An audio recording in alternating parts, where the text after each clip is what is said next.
हरिओम। आज 5 अक्टूबर है 2024। अब भगवान कर्मयोग के जो टॉपिक ले रहे हैं उसमें कर्म के बारे में देखा था हम लोगों ने। भोग के बारे में 42, 43, 44 में।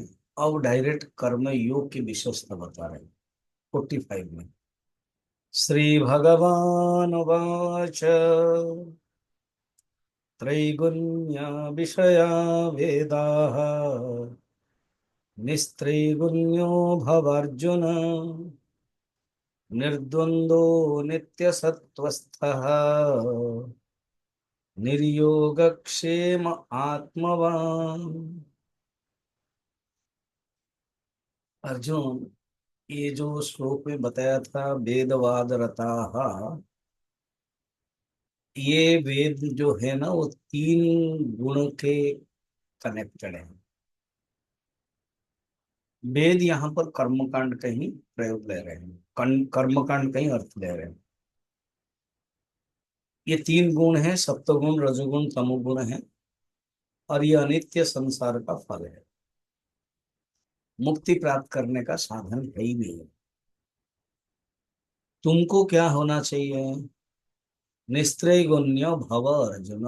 हे अर्जुन, तुम निस्त्रैगुण्य भव, 3 गुणों से परे बन जाओ। अच्छा, 3 गुणों से परे बनने का क्या मेथड है, कैसे करना है? फर्स्ट तो ये जो जीवन में द्वंद्व आता है ना, द्वंद्व का अर्थ दो, पेयर्स ऑफ अपोजिट। ऐसे अनेक प्रकार के द्वंद्व है। शारीरिक द्वंद्व, शीतोष्ण, वस्तु से द्वंद्व होता है, इधर आपको लाभ और हानि। व्यक्ति से शत्रु मित्र, अब ट्रांजेक्शन जब करते हैं व्यवहार से, 3 हो गए। प्राण का जो भूख प्यास, मन का जो द्वंद्व है सुख दुख, और बुद्धि का जो द्वंद्व है वो मान अपमान। ऐसे जो द्वंद्व है ना, उससे तुम परे हो जा, निर्द्वंद। तो अभी प्रश्न होगा, अगर सत्वगुण रजोगुण तमोगुण ये वेद है और इससे तुम ऊपर उठ जाओ, तो जब तक मैं हूँ संसार में कैसे करना है? ठीक है, तमस खतरनाक है, रजस भी ठीक नहीं है। सात्विक तो रखना पड़ेगा ना, हाँ सात्विक रखो, मगर वो नित्य सत्वस्थ, अर्थात हमेशा सात्विक नहीं रहो।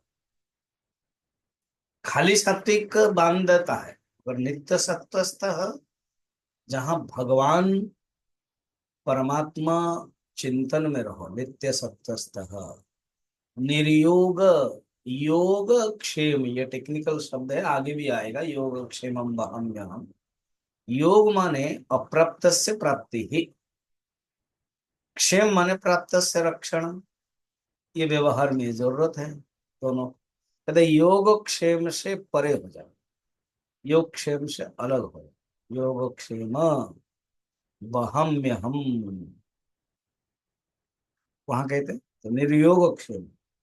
आत्मवान, आत्मवान का अर्थ ये है कि तुम अ, प्रमाद से परे हो जाओ, एक्टिव हो जाओ, तुम अप्रमत्त हो जाओ। ये तुम्हारा जीवन में होना चाहिए।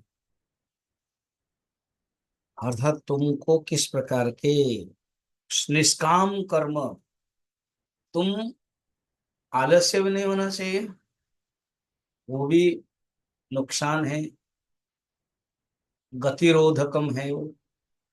और सकाम कर्म भी गतिरोधकम है, फलम अशाश्वतम। इसलिए तुमको ऊपर ही उठना चाहिए। तो जो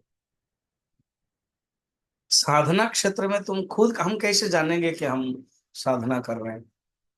एक सुंदर शब्द बताया, जो लक्षण से बताया ना, अर्थात हम सत्वगुण रजोगुण तमोगुण हमको प्रभाव नहीं करेगा, द्वंद्व भी हमको प्रभाव नहीं करेगा, हमेशा ही कंटिन्यूटी रहेगा, नित्य सत्वस्थ। संसार से कुछ प्राप्त करने की इच्छा और उसको रखने की इच्छा वो भी नहीं रहेगी। और प्रमत्तत नहीं होगा। जो प्रमाद है, जो आलस्य है, नहीं होगा।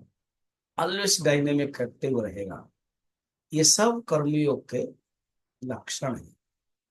5 लक्षण बताया।